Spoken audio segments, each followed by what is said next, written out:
let's ask another question. Did the adoption of Sunday as a day of rest have anything to do with pagan worship of the sun god?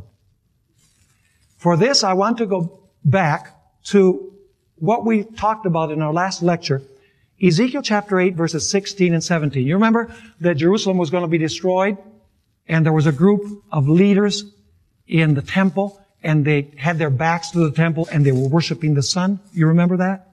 They were worshiping the sun to the east. And there was a group that were sighing and crying because of this abomination and other abominations that were being committed in the temple. Let's read about it.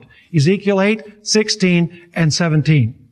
So he brought me into the inner court of the Lord's house. And there, at the door of the temple of the Lord, between the porch and the altar, were about 25 men with their backs toward the temple of the Lord and their faces toward the east, and they were worshiping the sun toward the east.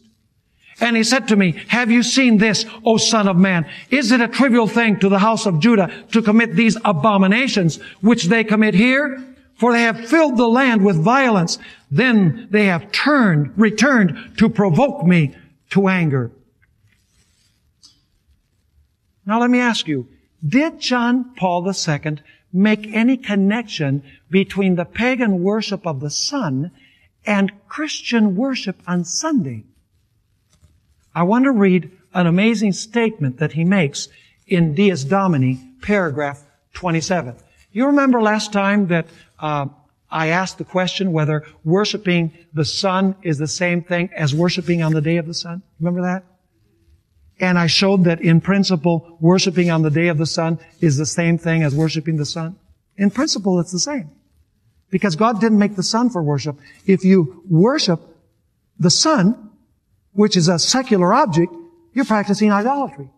If you make a day of worship for worship that God didn't make for worship, and you're using it as a day of worship, that's idolatry, because God didn't make it for worship. It's a man-made day for worship. Are you following me?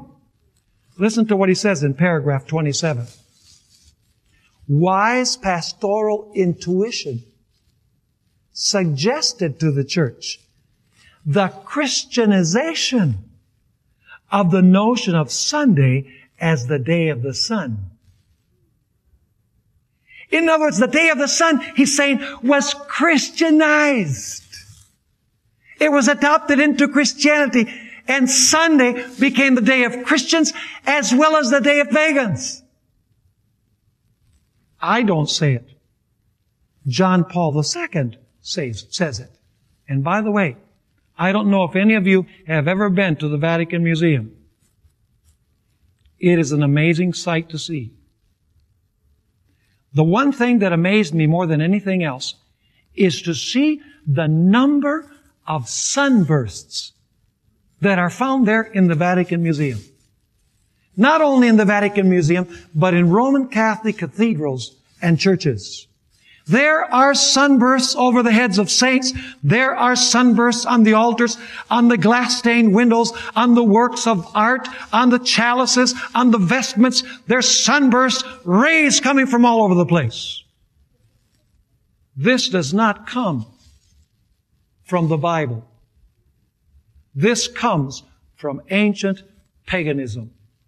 And by the way, Roman Catholic authors have made it very clear that they realize that many of the practices of the church came directly from paganism.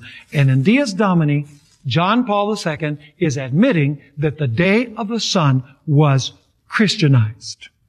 By the way, it came in the times of Emperor Constantine, who called it the venerable day of the sun. He also called it the invincible sun.